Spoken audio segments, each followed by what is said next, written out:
Hey guys, it's Media Haringa Putri, balik lagi di channel YouTube gue. Dan sekarang gue punya tamu nih, tamu yang sama-sama desainer. Namanya Noval. Sekarang kita biarin Noval buat kenalin diri sendiri aja deh. Gimana? Siapa nih? Nama aslinya udah bener Noval. Nama aslinya Noval Hujan. Noval Hujan, Enggak dong. kenapa? Sering kehujanan jadinya. Iya. Nama aslinya Noval Abdurrahman. Gua graphic designer. Oke. Tapi graphic designer agency, jadi ya ala-ala lah semuanya gitu. Kayak desain iya, video iya, visual effect kayak dikit-dikit ya gitulah pokoknya. Keren ya?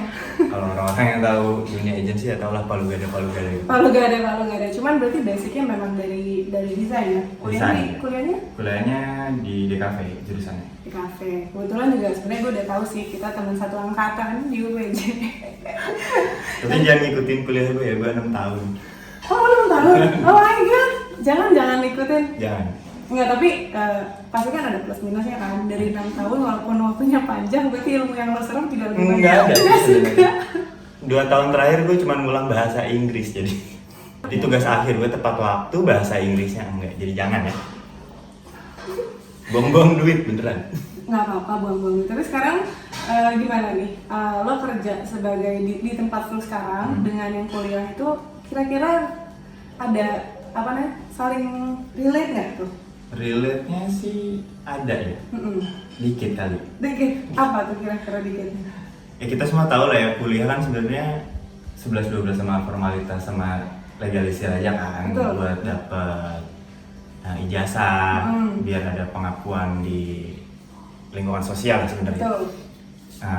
Kalau untuk ilmunya sendiri sih ya sebenarnya otodidak bisa, tapi dari kuliahnya sendiri ya emang nggak bohong juga, itu bikin kita lebih gampang sih di dunia kerjanya kan. Mempermudah adanya magang, Iya. ya kan. Jadi lo punya pengalaman gitu ya dari mana? Iya. Kalau dari segi ilmunya tadi sih ya sebenarnya semua bisa dicari kan, kuliah juga sebenarnya cuma dikasih tugas ngerjain sendiri kan sebenarnya. Betul. Dosen juga kadang-kadang ya Yang kita nggak tahu. Iya. Terus dia disuruh buat misalkan disuruh buat video. Lo Nah. tahu nggak sih cara bikin video itu seperti apa waktu kuliah? enggak. Enggak. Oke. Tapi disclaimer dulu, gua itu ambil desain ambil di kafe ya karena gua awalnya tuh SMK. Oh, dia udah colong start lah. Iya, jurusannya animasi, cuman mau masuk bisnis kan mahal ya, mohon maaf ya, bisnis animasi. Tolong bisa dimarahin, Tolong tolong ya. apa gitu. Orangnya cukup mahal, jadi saya nyari aja UPJ tuh beasiswa tuh jadinya. Dapat beasiswa ya? Iya Oh, kan? kita tos dulu dong. Nah, yang kita lagi bahas juga, kita sama-sama desainer tapi beda arah sebenarnya kan. Beda. Gue arsitek, oh Gua desain. grafis. Desainer grafis ya. Iya. Terus, azan, tak dulu deh, kita skip dulu. Oke, mungkin banyak, ini gue juga ngebawa novel awalnya karena banyak pertanyaan juga dari teman-teman semua di Instagram dan juga di komen-komen YouTube. Betul. Itu kalau misalkan mau jadi desainer tuh harus bisa normal-normal utamanya dulu nggak sih? Contohnya kayak ngegambar, contohnya kayak ya pokoknya seperti itu lah. Basic-basicnya. Atau punya alat segala macam. Kalau di arsitektur gue pernah ngejawab itu sebenarnya bisa dipelajarin. Nah kalau dari grafis sendiri nih, kayak DKV sendiri itu gimana? Awalnya gimana? Kalau basic mau jadi desainer ya, sebenarnya sih ada ya sebenarnya. Sense of art-nya sih. Oke, iya benar. Kalau lu nggak punya sense of art kayaknya rada susah sih. Tapi kalau nggak punya juga itu bakal kasar. Nah makanya kayak sebenarnya pendidikannya itu pentingnya salah satunya juga buat ngasah lu tahu mood design, terus trennya gimana, terus cara eksekusinya gimana, kan sebenarnya dari pendidikan juga gitu. Tapi kalau lu nggak punya sense-nya itu rada susah. Tapi bukan berarti nggak bisa ya, cuman permulaannya tuh rada lebih lama lah gitu. Soalnya sense of art itu yang sebenarnya ngejadiin desainer ya, atau Unik ya? artis lah ya, punya karakternya sendiri gitu. Kita bisa disebut artis ya sebenarnya. Sebenarnya bisa kan, sebenarnya ini definisi yang diajarin ya. Kalau misal artis itu kan dia lebih dari apa ya, keinginan hatinya sendiri gitu. Hasrat ya. Bukan Passion, ya. ngerjainnya tuh bukan dari brief orang. Betul. Nah kalau desainer tuh dia ngerjain dari brief. Ya, jadi lu nggak bisa 100% idealis lu di situ, nggak bisa, karena kita kan kerjanya dari brief klien kan. Betul. Nah, ini kalau udah ngomong brief klien, sebenarnya sudut pandangnya udah kerja banget nih. udah kantoran banget, bukan kantor, maksudnya udah ke dunia yang lebih kerja lah. Cuman kalau di awal ya waktu kita kuliah ya, itu sebenarnya lebih kayak utopian thinking gitu nggak sih? Jadi sesuai apa yang kita, jadi kita jadi artis sebenarnya. Iya, explore diri sendiri saat kayak lu nyari jati diri ya, sebenarnya bisa dibilang pas kuliah, kayak lu lebih condongnya suka kemana. Kalau di lu masuk perkuliahan yang DKV biasa, bukan yang udah dijurusin gitu kan. Beberapa ada yang langsung dijurusin nih DKV, tapi ada yang lebih ke animasinya atau ke emang desain image yang digital imaging, atau lebih ke fotografinya gitu kan. Tapi kalau misalnya secara generalnya ya lu nyari keinginan lu tuh di mana gitu. Lu lebih condong ke yang mana, kan tadi udah gue sebutin tuh beberapa. Nah di pendidikannya itu ya lu cari tuh lu lebih suka ke yang mana gitu. Jadi kalau misalkan secara singkatnya mungkin kita di pendidikan benar-benar nyari contoh, karena kan pasti ada teori-teori, terus juga ada contoh-contoh dari dosen, kira-kira misalkan A yang contohnya seperti apa, cenderungnya seperti apa gitu kan ya. Setiap orang kan referensi hobi atau stylenya kan beda-beda. Betul. Akhirnya ke bawah nanti sampai kerja. Nah, kalau misalkan kita ngomongin soal pekerjaan nih, balik lagi nih ke kerjaan. Kalau misalnya dari pas Noval lulus, terus ke kerja itu sebenarnya kerja tuh mulai dari pas lulus itu, atau memang sebelum lulus tuh udah mulai kerja? Freelance gitu? Kerja bisa dibilang kerja profesional ya, yang menghasilkan ya. Itu sebenarnya sih dari sebelum lulus ya. Oke, berarti udah jadi freelance. Jadi kita magang tuh semester berapa sih? 6-5an lah ya pokoknya. Nah, jadi setelah gua magang itu, gua di hire, nggak di hire juga sih, maksudnya jadi ada kenalan kan di tempat magang gitu. Jadi kalau misalnya ada kerjaan-kerjaan soal desain yang tipis-tipis gitu, dioper ke gua gitu. Oh gitu. Jadi ya part-time kecil gitu lah. Jadi dari sebelum lulus berarti udah mulai dapet duit sendiri. Nah itu memang salah satu keunggulan dari anak-anak desain itu nggak sih? Maksudnya banyak juga. Jadi dapat side joban itu pinter-pinternya sih. Benar.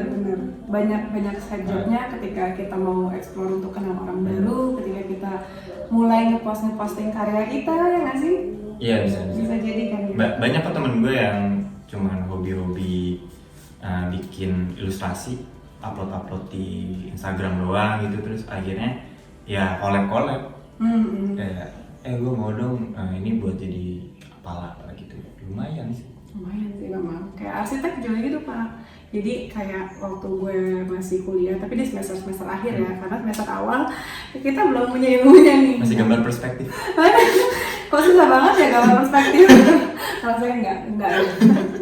Nah jadi kayak arsitek tuh di semester akhir tuh kadang-kadang udah ada orang yang kayak misalkan mau bikin kios kecil-kecilan, atau seenggaknya ya bikin signage di tempat makannya, atau logo-logo. Itu sebenarnya bisa kan, nggak cuma arsitek, sebenarnya kayak desain grafis juga kan bikin logo juga kan ya. Iya. Nah jadi itu banyak banget sih kepakainya buat teman-teman semua yang kayak, bahkan banyak banget nih Pak yang bingung kalau misalkan jadi desainer tuh mau kerja sebagai apa ya, dan kalau jadi arsitek kerjanya selain arsitek jadi apa ya.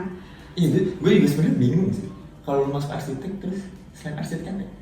Banyak sih sebenarnya, mau kerja apa aja bisa. Contohnya bikin donat. Ini belum gue review ya. Jangan dulu. Apa nanti disensor ya? Disensor, nggak apa-apa deh. Funding donat.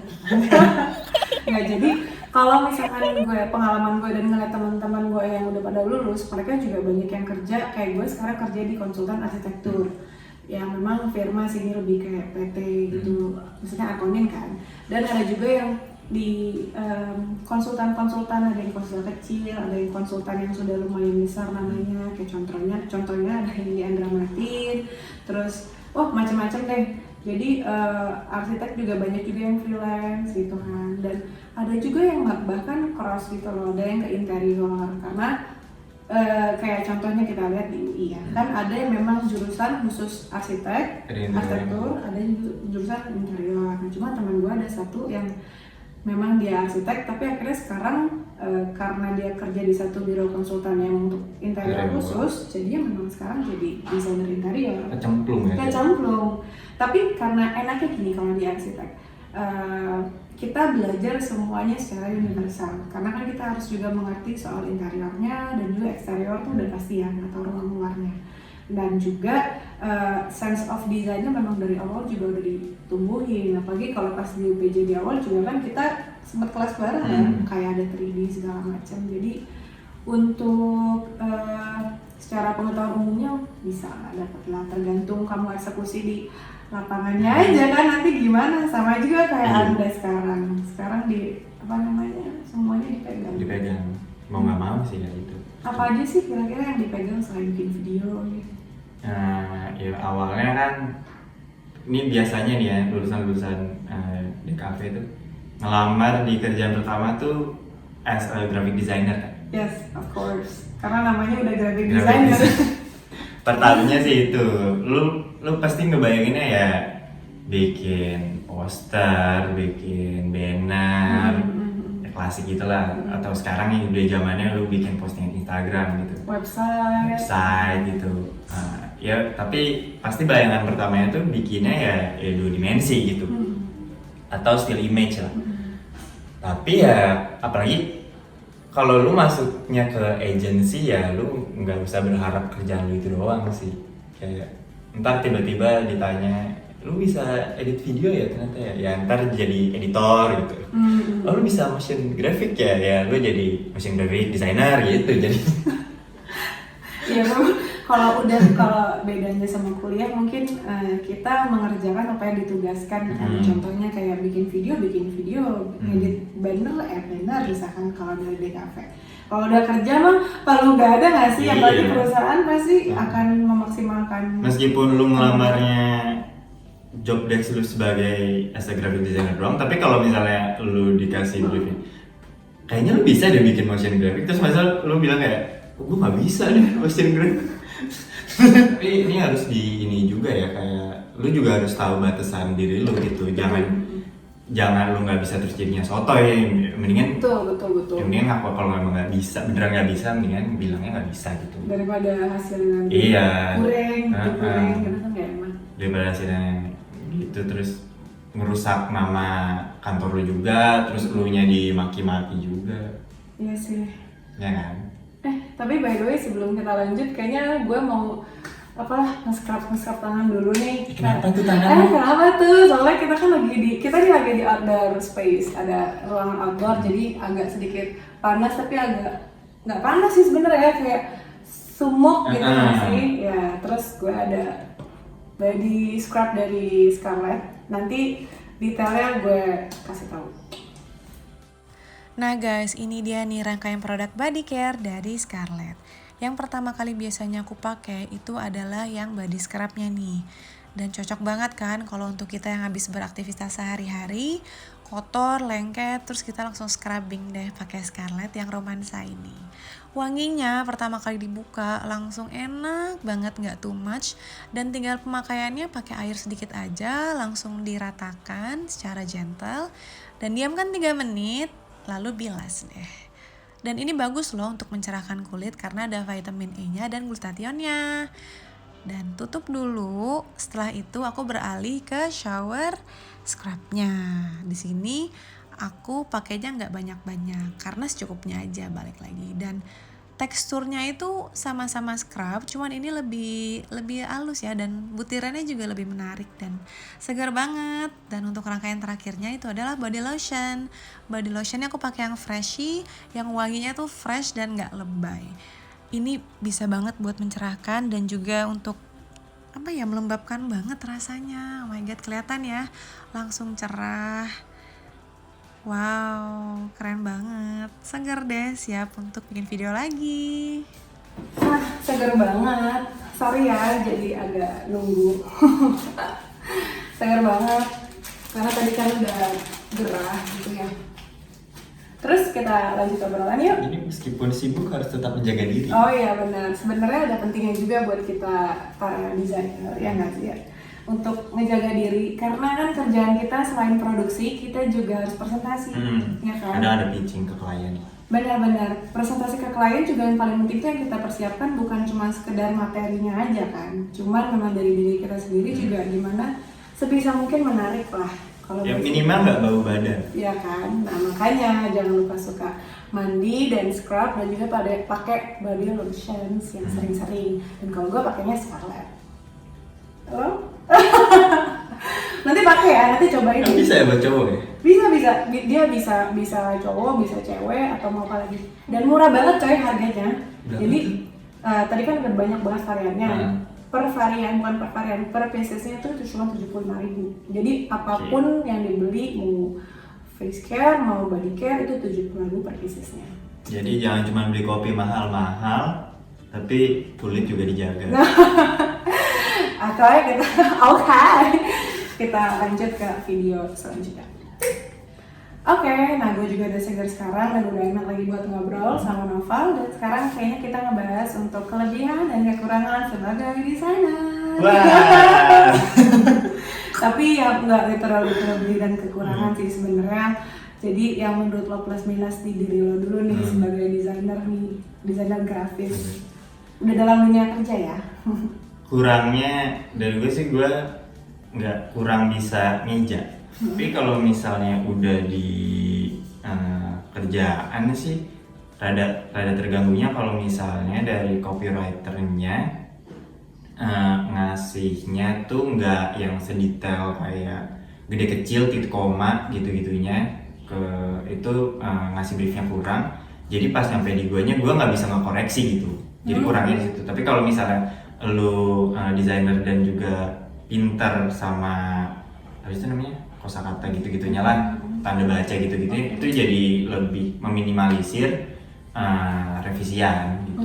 Oh memang jadi bukan cuma sekedar ngedit video atau gambar, tapi memang harus ada ilmu soal copyright tadi ya.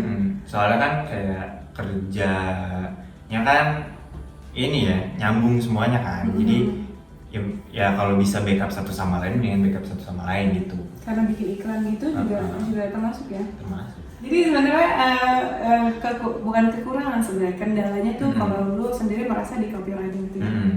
Oke. Dan salah satu yang krusial juga itu copywriting sih.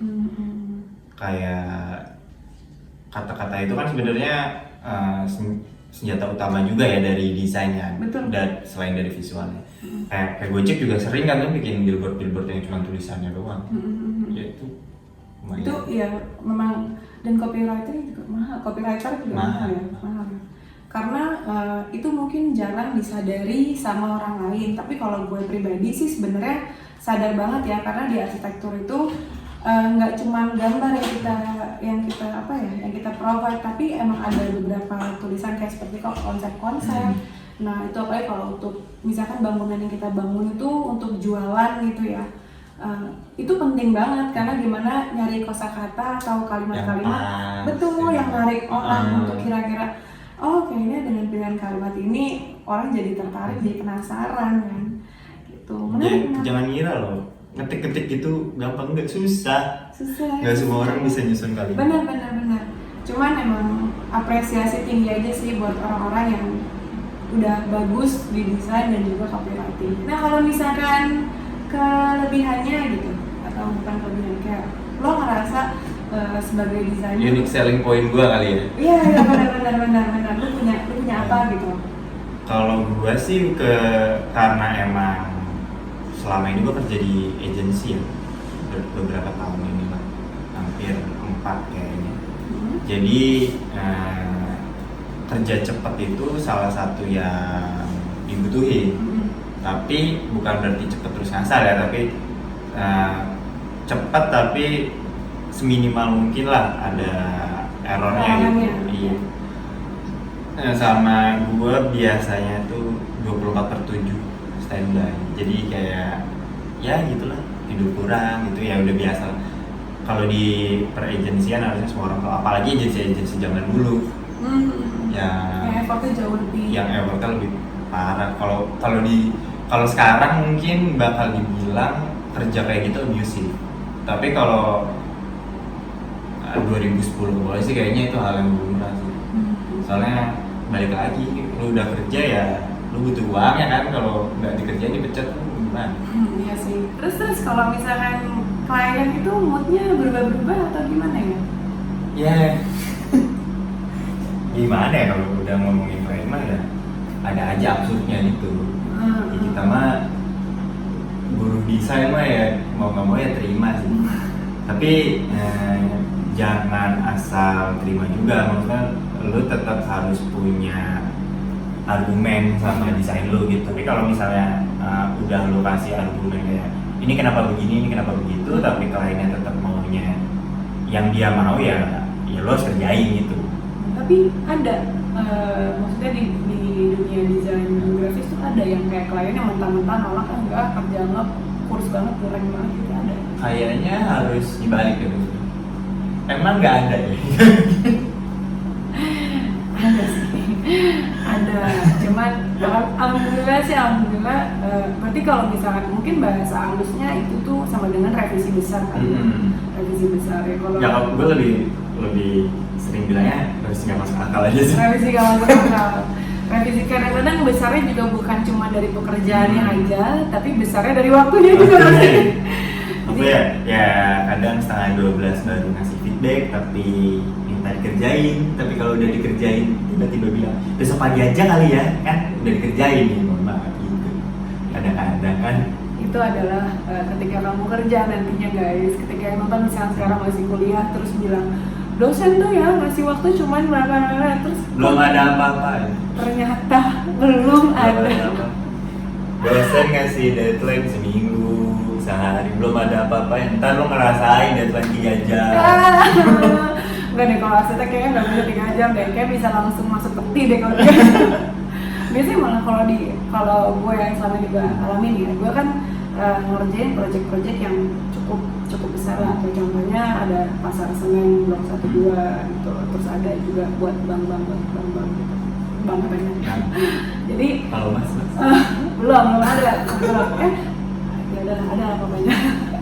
Nah cuman gini, project gue ini sudah gue jalani bertahun-tahun, bahkan ada yang dari awal gue masuk kerja kantoran, jadi which is sudah 3 tahun 4 tahun yang lalu, hampir 4 tahun, dan sampai sekarang masih ada yang terus revisi. Jadi kayak udah revisinya kayak kita udah capek juga kan, tapi ya itu adalah yang memang harus dijalani gitu loh. Memang kalau misalkan sesuai, pasti lo juga kerja ada kontrak, ada kontrak atau ada perjanjian, ya itu yang perlu kita sabar-sabarin dan perlu kita trik-trikin gitu nggak sih, untuk gimana cara kita ngerjainnya tuh untuk kita bisa save energi kita gimana. Sama lu harus bisa pahamin juga lama-lama kliennya kayak gimana. Benar. Nah, memahami klien juga kita juga pelajarin sebenarnya waktu Podiastek ya, pada saat kuliah. Cuman ternyata tidak sedalam itu ketika kita sudah memasuki dunia kerja. Jadi pasti banyak kagetnya, banyak ilmu barunya, dan buat atau gini deh, kan kita juga tadi udah sebenarnya ngobrol santai tapi udah panjang, dan menurut gue cukup dalam juga sih ya, cukup personal juga ya, walaupun nggak yang benar-benar bertopik banget. Takut juga kalau kedalaman ya. Takut ya. Gue juga takut ntar tiba-tiba gue malah tukeran jadi desainer grafis lagi, novel ntar jadi arsitek. Jangan, kita udah punya job masing-masing ya, kita tinggal bantu-bantu aja ya. Ini di atau nggak untuk kira-kira terakhir di video ini ya, pesan buat teman-teman semua dari lo nih Pak, yang kira-kira mau masuk dunia desain, entah jadi desain grafis kayak lo, atau jadi arsitek, atau desain Itu yang nyemplung ke dunia desain. Yep. Ekspektasi yang ketinggian. Kalau ekspektasi lu tinggi, itu yang bikin lu banyak mendubelnya, banyak kecewanya. Jadi banyak pikirannya. Kalau ekspektasi lu tuh ketinggian ya. Oh, gue mau jadi desainer, ntar hidup gue gaul banget, jadi hype bis, gue banyak, gue bisa beli ini, gue Enggak. Karena nggak semua desainer habis ya. Enggak. gue nggak habis. Karena juga nggak ya. Enggak. Jadi ekspektasi lu ya jangan tinggi banget gitu. Emang kalau misalnya lu yang ngerjain desain pop culture yang benar-benar hype dan in pada masanya bakal bisa keseret, tapi kalau ekspektasi lu langsung ke sana kayaknya ya jangan dulu, ikutin dulu pace yang lu dapet gitu, soalnya kan tiap orang beda-beda kan, opportunity orang juga beda-beda gitu. Jadi ya nih, kalau emang lu pengennya masuk ke dunia desain ya lu sebisa mungkin nikmatin sih, soalnya satu-satunya pelarian saat lu ngerjain tugas atau lu pas udah kerja nanti ya lu nikmatin apa yang lu bisa nikmatin aja gitu. Betul. Bener sih, gue setuju banget sih. Kadang itu juga ke-skip dari diri gue ya, kayak enjoy, terus juga sebenarnya lo mau ngomong kan kalau lo tuh cukup jadi diri lo aja gitu kan. Lo jangan mengacu untuk kayak lo mau jadi seperti ini, akhirnya lo memaksakan diri lo juga jangan kan. Nanti akan mempengaruhi style dari desain lo juga. Nah, itu sebenarnya ada bahasan lebih dalam lagi sih, kita bisa ngobrol sih. Nah, tapi kalau dari gue nih Pak, juga ada pesan sih kayak buat teman-teman. Jangan takut duluan, kan memang mungkin ada scary thing yang tadi kita omongin ya, tapi karena tadi kita ngomongnya terlalu jujur, ceplos-ceplos, memang kan setiap stage orang-orang dalam bekerja dari kuliah sampai kerja itu beda-beda. Cuman ya jangan takut duluan untuk masuk ke dunia desain, karena populasi manusia desain gue rasa kemarin gue sempat baca, cuman gue maaf banget agak lupa persentasenya, dan karena gue juga belum berani untuk menegaskan persentasenya, tapi masih lebih sedikit dibandingkan dengan populasi lainnya gitu loh, kayak contohnya mungkin soalnya yang bertahan juga sedikit sih. Bener, yang bertahan sedikit, mungkin yang masuk di awal banyak, tapi yang bertahan tuh sampai ke dunia profesional godaannya banyak yang karena pengen main pada saat kuliah atau karena tugasnya terlalu berat, bergadang ya. Kalau memang kalian punya mental designer pasti kuat aja sih gitu. Pokoknya jangan takut, terus juga jadi diri. Ingat kata Tokopedia, boleh aja dulu. Tolong dong, masuk dong iklan Tokopedia ya. Langsung nggak doang dong ya. Oke, nih makasih banyak nih buat Noval yang udah mau ngisiin waktunya untuk sharing sama kita semua di sini yang anak-anak desain baru, dan mungkin kalau teman-teman ada saran atau ada kayak input kayak dari kalian maunya ngebahas apa lagi nih soal desain, mungkin sama Noval lagi juga apa-apa ya Pak. Komen aja di bawah. Komen aja di bawah, tapi di bawah adanya meja. Nggak, komen aja di link komen di bawah, terus juga jangan lupa di subscribe biar gue bikin biar gue makin semangat bikin videonya. Tapi kalau misalnya dari kata-kata kita rada ofensif ya maaf aja dulu. Karena ini benar-benar ngobrol santai yang biar teman-teman semua juga bisa ngebayangin gimana sih kehidupannya kayak. Karena ini based on apa yang kita laluin aja ya. Betul. Jadi bukannya mau gimana tapi emang itu yang kejadian, jadi ya gitu nih. Oke, kalau kayak gitu obrolan di minggu siang ini, di hari free ini, hari tumben yang kadang-kadang terjadi. Yang kadang-kadang terjadi dan tidak sering terjadi, cukup sampai situ. Semoga ilmu yang kita kasih atau bukan ilmu, mungkin bisa jadi ilmu atau pengalaman dari kita bisa jadi inspirasi atau jadi bahan pertimbangan dan pembelajaran buat teman-teman semua di rumah. Oke, thank you for watching. Jangan lupa istirahat. Dadah. Dan kalau sempat ada. Jangan lupa bersih-bersih badan juga ya.